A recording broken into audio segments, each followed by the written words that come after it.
di Jawa Timur juga muncul itu, Pak Firman, Pak Ayubi itu. Jadi Ustadz Ahlikan, saya hanya menceritakan saja beberapa kisah mulai dari kampung-kampung yang lagi berdiri dulu tentang kaitannya dengan koperasi syariah dan BMT, sampai dengan perjalanan bagaimana saat ini kawan-kawan banyak mengalami persoalan. Harapannya nanti hubungannya dengan fatwanya juga jalan, kemudian kawan-kawan tidak mengalami nasib yang sama. Kebetulan salah satu bidang saya adalah di auditor Mbak Aini, sehingga kami banyak ketemu dengan kawan-kawan yang lagi bermasalah urusan di lapangan. Nah, tentu ini saya sharingkan, asalkan jangan ditanya nanti surat Al-Baqarah atau surat yang lain, saya angkat tangan dulu sebelumnya gitu ya. Perlu diketahui, saya mulai aktif di koperasi tahun 86 gitu ya. Kebetulan sekolahnya pun juga jurusan koperasi gitu ya. 86, tapi waktu itu barangkali mungkin masih belum menjadi mu'alaf gitu ya. Kemudian kami hijrah persisnya tahun 96 gitu ya. 96. Sehingga persis urusannya mulai dulu alhamdulillah sampai sekarang istiqomah. Mudah-mudahan nanti Allah kalau masih diambil kira-kira posisinya masih jadi pengelola atau pengurus koperasi kira-kira begitu. Sahabat semuanya, mohon izin saya sampaikan beberapa hal. Kemarin kami memang mengisi di forum dosen akuntansi terkait memang kaitannya praktisi, tapi lebih spesifik kami adalah memang akuntansi begitu ya. Karena memang kami praktisinya di bidang akuntansi.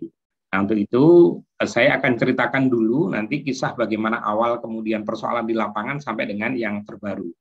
Nah, di awal ketika saya cerita dulu di tahun 95-96 itu saya di BPRS ya, BPRS. Jadi di salah satu BPRS. Nah, saat itu termasuk kalau saya pikir tadi Pak Adi juga menyampaikan, karena saat itu 96 pun saya sempat undang Pak Adi Warman itu di Pasuruan persisnya begitu ya. Saya undang untuk bicara kaitannya di sana gitu ya. Saya undang beberapa pondok pesantren, beliau bicara gitu. Tetapi saat itu teman-teman tidak berbicara kaitannya bagaimana persoalan-persoalan, terutama sangat minim pengetahuan kaitannya dengan akad ya. Yang ternyata sekarang ini baru sadar kami akad itu membawa keberkahan luar biasa, kemudian pencatatan itu membawa keberkahan luar biasa, itu ending yang terakhir nanti kami harapkan. Sehingga kawan-kawan yang saat ini sudah jalan, saat ini sudah besar koperasi syariahnya, sudah ininya, maka sangat amat berhati-hati. Ada beberapa hal yang nanti akan saya angkat, saya ceritakan. Di awal itu ya, jadi di awal itu kami benar-benar asing gitu ya. Kami hanya ketika datang kepada para tokoh, kemudian para kiai, para pengusaha, ketika kami datang, maka kemudian mereka hanya menjawab seperti ini. Oh, dari Bank Syariah. Ya, ini pembiayaan gratis ini. Apa yang bisa kita berikan untuk saya gitu ya. Jadi itu saja yang mereka, bukan kami hanya menyampaikan kabar. Di sini umat Islam yang kemudian saat ini besar, tapi bank syariahnya belum ada saat itu. Yang ada hanya di bank muamalat barangkali. Maka kemudian kami menyampaikan saja. Terus apa yang bisa diberikan pinjamannya kepada kami gitu ya. Jadi kami dipancing memang dijebak kayaknya bahasanya pinjaman, kemudian hutang, macam-macam kayak gitu. Kami mengatakan bahwasanya kami lagi melakukan sosialisasi kaitannya dengan perbankan syariah. Sekedar tahu saja sahabat semuanya. Jadi bank syariah itu salah satu kelemahan, hasil penelitian, hasil pengamatan itu adalah kurangnya sosialisasi kepada masyarakat atau kepada nasabah atau kepada anggota sampai dengan mendetail. Itu salah satunya. Hampir beberapa mahasiswa saya itu hasil surveinya seperti itu gitu ya, hampir seperti itu. Itu barangkali mungkin nanti yang menjadi hal-hal yang perlu disampaikan begitu ya. Kemudian saya lanjutkan gitu ya. Jadi kalau kemarin ini kita berbicara tentang akuntansi, tapi memang kemudian saat itu tidak menjadi bahasan yang menarik gitu ya, tentang kaitannya dengan akuntansi gitu ya. Saya lanjutkan gitu ya. Berikutnya tahun 96 pada waktu itu era pemerintahan Pak Harto, kami pegang yang namanya proyek P2Ker gitu ya. Jadi 96 itu kami pegang 2 kabupaten gitu ya. Maka kemudian apa yang terjadi di lapangan, ya namanya itu persoalan baru gitu ya, persoalan baru sama sekali. Tapi yang ini nanti akan saya kaitkan. Ternyata kalau program itu, Ustadz Aslikan, kalau barangkali nanti ada hubungannya dengan program, ini sangat identik dengan hasil penelitian saya. sebuah program itu akan berjalan. Pada saat itu kalau Bidwakar itu modalnya dikasih pemerintah ya. Ternyata mereka yang kemudian diintervensi dengan modal pribadi, yang modal anggota yang namanya simpanan pokok, simpanan wajib saat itu dikenal, itu lebih survive. Jadi waktu itu pemerintah memberikan modal misalnya 15 juta gitu ya. Ternyata ketika anggotanya kemudian membayar simpanan pokok, simpanan wajib, saat ini ada yang masih jalan sampai sekarang, persisnya di Pasuruan itu dia punya 10 cabang dengan 75 karyawan, kemudian dengan asetnya hampir ya 75 miliaran seperti itu. Itu produk Bidwakar salah satunya. Beda dengan yang lain, ketika kemudian tidak diintervensi oleh simpanan pokok, simpanan wajib tadi, maka kemudian dia segera wassalam, kira-kira begitu. Nah, ini barangkali yang perlu hati-hati gitu ya. Nah, maka kemudian Bapak Ibu sekalian, persoalan pada saat itu ada melekat pada dua. Yang pertama adalah melekat pada kepengurusan ya. Pada saat itu karena memang pondok pesantren, artinya ini identik gitu ya. Maka mereka karena ditunjuk oleh misalnya tokohnya, kiainya, kemudian yang kedua masalahnya adalah kaitannya dengan akuntansi dan pencatatannya. Itu di awal-awal gitu ya. Di awal-awal Bidwakar. Tetapi ini akan bisa teratasi kemudian dengan beberapa pelatihan-pelatihan yang SDM yang standar. Saya lanjutkan, ini beberapa persoalan ya saat itu yang dikenal adalah hanya akad murabahah dan akad mudharabah. Dua akad ini aja pada konsep pembiayaan. Bahkan ada yang keliru gitu ya. Dia mengatakan akadnya mudhabaroh Pak gitu ya. Jadi gabung gitu ya. Jadi bukan lagi murabahah sama mudharabah gitu ya. Kemudian tabungan yang dikenal hanya dua akadnya. Akad mudharabah dan akad wadiah saja. Nah, ini persoalan-persoalan di lapangan saat itu. Sehingga yang dikenal saat itu bagi hasil, kemudian margin, kemudian fee, kemudian bonus, seperti itu saja. Ya. Ini persoalan lapangan. Sehingga kaitannya dengan akuntansi, persoalan saat itu adalah yang sekarang lagi ramai jadi bahasan di forum kami. Berarti betul, jadi sehingga akuntansi yang berlaku saat sangat-sangat mengadopsi tentang akuntansi konvensional gitu ya. Kalau kawan-kawan barangkali tidak menjadi persoalan, tapi di kami sekarang ini lagi persoalan gitu ya, kaitannya dengan itu. Sampai ada yang mengatakan kalau kami mengadopsi akuntansi konvensional, kira-kira dosanya di mana ya? Dikatakan seperti itu. Nah ini barangkali mungkin yang menjadi persoalan di lapangan gitu ya. Nah kemudian tetapi nyaris gitu ya, kalau di lapangan para praktisi, mohon maaf ini di sini banyak praktisi, saya hampir yakin sampai dengan sekarang ini tidak pernah protes masalah tentang akuntansi koperasi syariah. Yang penting kami bisa mengerjakan saja bagus gitu ya. Apalagi kemudian pakai syariah misalnya. Ngerjakannya dulu aja bisa gitu ya. Nah, tahapan-tahapan ini barangkali mungkin nanti menjadi bahan kawan-kawan untuk misalnya di SN untuk kemudian menjadi sebuah fatwa yang bisa diangkat khususnya pada sisi akuntansi koperasi syariah tadi. Sebagaimana tadi disampaikan oleh Kang Askan beberapa hal tadi, tentu itu ada hubungannya dengan akuntansinya. Masalah permodalan, masalah kemudian sirkah temporer dan macam-macam itu tentu ini menjadi persoalan di dalam akuntansinya. Yang lain, mohon maaf saya kecepatan nggak menyampaikannya ini? Mas Pak. Standar ya? Oke, saya lanjutkan. Mas banget. Nah, yang lain, mohon maaf. Kemudian pada saat yang sampaikan Kang Askan tadi di periode Pinbu ke atas, itu adalah masalah koperasi syariah, masalah BMT. Ini lebih seru lagi gitu ya. Lebih ngeri-ngeri sedap kalau saya mengatakan gitu ya. Yang pertama memang dari sisi masyarakat dulu. Masyarakat itu saat itu ketika disampaikan bagaimana tentang syariah gitu, dia mengatakan, sudahlah Pak, yang pasti-pasti saja. Kalau saya nabung dapat berapa begitu ya. Kalau kemudian pembiayaan gitu ya, kayak yang lain berapa bunganya seperti itu. Ini persoalan di lapangan. Nah, kemudian bagaimana kemudian kadang-kadang semangatnya kawan-kawan yang tidak dibekali dengan keilmuan tentang syariah pada saat itu. Maka kemudian dia juga terjebak. Sudahlah, kalau kemudian di kami, kalau Bapak nabung, saya kasih bagi hasilnya 2% gitu. Ini kan seru itu pada saat itu. Ini real di lapangan seperti itu ya. Jadi ini persoalan, bukan masalah syar'inya. Kemudian nanti di awal Bapak nabung, maka Bapak saya kasih fee 5% deh, seperti itu. Ini seru sehingga itu berkembang persaingannya, kemudian ini tapi dia lupa bahwasanya syariah itu tidak demikian, misalnya kayak gitu. Tapi semangat yang dibangun. Yang pertama adalah kaitannya dengan persoalan akad. Koperasi syariah pada saat itu mengelola dana dari anggota dan untuk anggota itu pasti gitu ya. Ini ada beberapa persoalan yang kawan-kawan di lapangan yang akhirnya adalah tutup karena mungkin dia tidak menyadari kaitan dengan persoalan akad ini. Ini terjadi benar di lapangan, koperasi yang sudah besar, kemudian tidak memperhatikan akad-akad ini, hanya dikelabui dengan nafsu untuk lembaganya menjadi besar, maka kemudian berujung dengan ngeri-ngeri sedap gitu ya.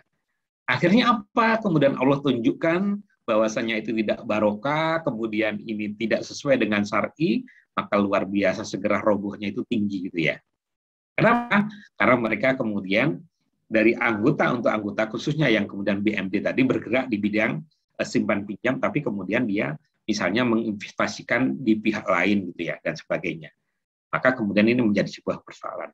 Yang kedua, ada persoalan etika dan akhlak pada pengelola. Mohon maaf, di lapangan kami menemui di kampung-kampung di tempat kami itu ya kelasnya kabupaten itu ada loh ya. Jadi karena semangatnya siang hari narik tabungan, malam hari juga narik tabungan gitu ya. Kenapa? Karena dia datang kepada pelaku UKM itu didatangi nabung bu gitu dan sebagainya seperti itu misalnya kayak gitu. Menurut saya ini bagus gitu ya didatangi. Tapi yang tidak bagus itu kadang-kadang ada yang sampai kemudian mohon maaf pakaiannya tidak syar'i gitu ya. Ini serius ini. Jadi ketika saya harus nongkrong diem gitu ketemu, Bu nabung bu, ini dari mana? Dari BMT ini gitu ya. Saya lihat Masya Allah, pakai kado pendek, perempuan lagi. Ini kan ngeri-ngeri sedap gitu ya. Allah marah nanti itu kalau yang demikian ini gitu loh ya. Nah, kemudian yang kedua, saya baru sadar, orang-orang yang direkrut ini berdasarkan karena memang dia semangatnya, bukan berdasarkan syar'inya. Nah, ini makanya kemudian kaitannya dengan standarisasi yang barangkali mungkin hari ini ada, hari ini berjalan biasanya manajer, kemudian apa dan sebagainya. Menurut saya menjadi semua, nanti kayak apa rumusannya dan sebagainya itu menjadi sebuah persoalan. Kadang-kadang ada yang semangat saja gitu ya. Semangat saja untuk mengelola ini menjadi besar dan sebagainya. Kadang-kadang tidak diperhatikan beberapa hal kaitannya dengan etika dan akhlak. Ini menjadi persoalan yang berikutnya. Kemudian, karena kegiatan-kegiatan yang demikian tadi, tidak ada keberkahan dan ada beberapa akad yang dilanggar. Ini menjadi sebuah persoalan gitu ya. Akhirnya lembaga itu yang sedemikian rupa, mohon maaf, cabangnya sampai 2 kabupaten. Bayangin, itu 25 kantor gitu ya. 25 kantor. Maka kemudian tidak lama kemudian dia menjadi tutup gitu ya. Maka kemudian saya meneliti bagaimana kalau kemudian akadnya seperti ini, bagaimana kemudian prosesnya ini seperti ini, akuntansinya kayak apa gitu ya. Ini persoalan di lapangan. Nah, maka ini harus menjadi perhatian kita semuanya. Bapak Ibu, sahabat BMT, sahabat Koperasi Syariah yang dirahmati Allah gitu ya. Saya akan sampaikan satu kisah ini ya di sebuah koperasi. Perkembangannya luar biasa dengan 25 kantor cabang, bayangin gitu ya. Asetnya saat itu jadi tahun berapa ya? Tahun 2000 sekian gitu ya, Mas Yan. Asetnya sudah 12 M itu keren gitu ya. Keren sekali gitu ya. Nah, kemudian karena tergoda oleh pengelolanya itu persoalan nafsunya, kemudian dia sempat tergoda untuk menginvestasikan 500 juta. Nah, 500 juta dibanding 12 M menurut saya tidak terlalu besar sih gitu ya. Rasionya tidak terlalu besar gitu ya dan tidak menggoncang gitu ya. Tetapi dia lupa. Dia lupa kalau akad itu bukan masalah akad yang kemudian harus dikelola gitu aja. Ada persoalan akad bahwasanya ini dari anggota untuk anggota misalnya gitu. Dia sudah sepakat dari awal semangatnya adalah bahwasanya BMT atau koperasi itu saat itu hanya untuk UKM itu. Jadi pembiayaannya 1 juta, 5 juta maksimal, kemudian dan sebagainya. Apa yang terjadi? Jadi investasi yang 500 juta tadi bermasalah gitu ya. Nah, singkatnya, hanya 500 juta harusnya sudah bisa diatasi gitu ya. Tetapi apa? Ketika saya buka di dalamnya, oh dia tidak paham. Yang pertama kaitannya dengan manajemen dana gitu ya.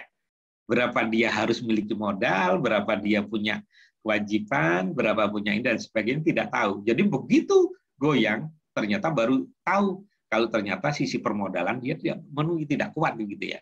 Yang kedua, kemudian diraslah oleh kemudian penabung, dengan demikian goyang dan sebagainya. Tapi menurut saya adalah yang paling mendasar, mereka tidak lagi amanah gitu ya. Jadi persoalannya adalah nafsu pengelola yang tidak sesuai.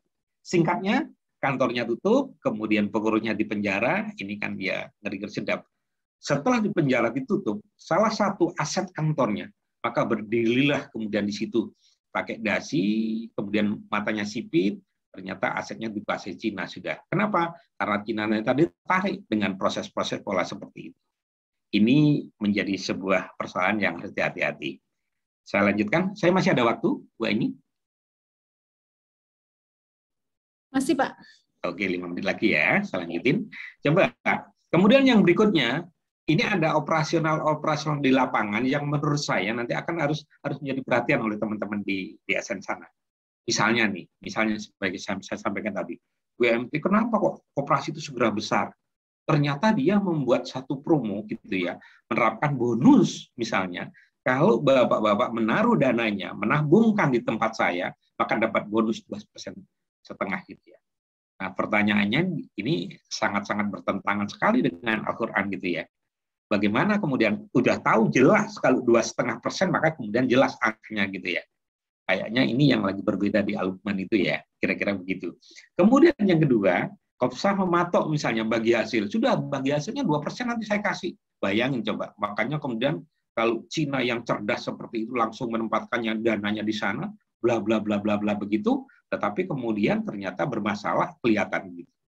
Nah, dengan demikian dua kasus ini kami dari sisi akuntansi memastikan sehingga pencatatan pun akan menjadi persoalan rancuh antara bagi hasil atau apa namanya ini dan sebagainya. Dia mengatakan bagi hasil tapi tetap misalnya, mohon maaf, ini terjadi betul di lapangan seperti itu. Tetapi kemudian ketika saya lihat ternyata memang SDM-nya yang standar, bukan masalah ininya. Nah, tetapi alhamdulillah dalam perkembangan terakhir ini, kemudian Bank Syariah, kemudian Koperasi Syariah, ada beberapa hal yang berkembang, apalagi kemudian dengan adanya fatwa-fatwa MUI, kemudian DSN, kemudian mulai berjalan itu. Jadi ini menjadi persoalan. Nah, kemudian yang berikutnya adalah yang terakhir, yang saya ingin angkat pada sisi tingkat nasional. Mohon maaf, ternyata kawan-kawan kalau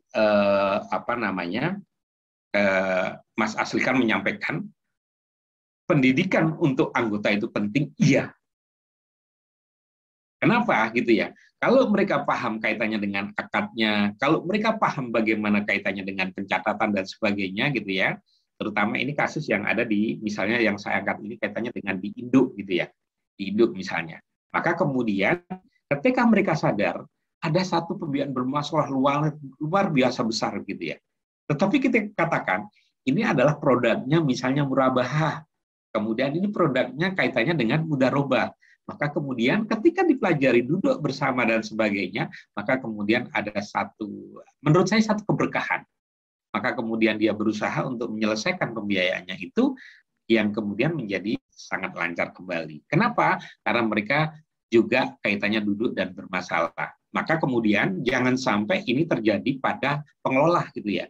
Nah, pengelola kadang-kadang kaitannya dengan nafsunya hanya membesarkan sebuah lembaga, tidak memperhatikan akad-akadnya, ini menjadi persoalan.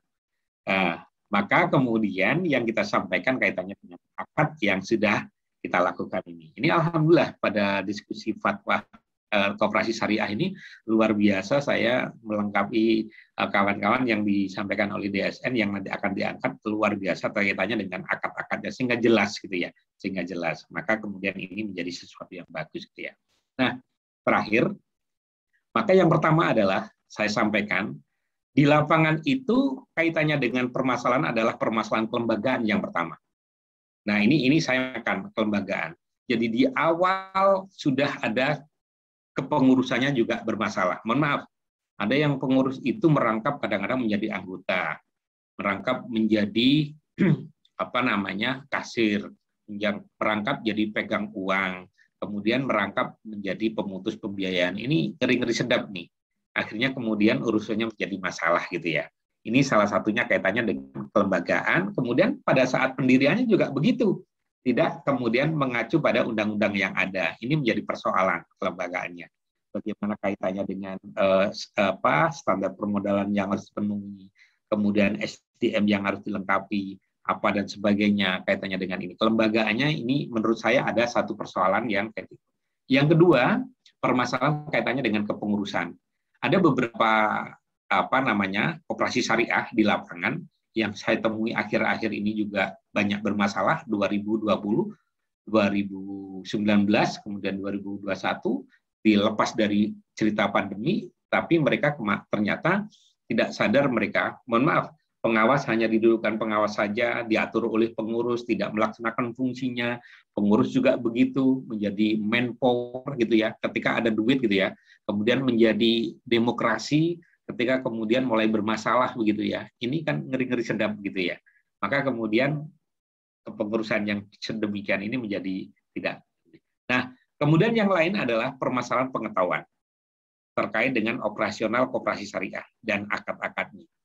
Jadi kadang-kadang mereka tidak sadar kalau ini adalah koperasi syariah. Bagaimana kemudian menjalankan operasional, bagaimana tadi Mas Aslikan sampaikan, ini ada misalnya single usaha, ini multi usaha dan sebagainya. Kemudian bagaimana perlakuannya terhadap modal, amanah anggota, kemudian beberapa hal yang terkait dengan kegiatan operasional, kadang-kadang mereka termasuk keterampilannya minim untuk melakukan kegiatan itu.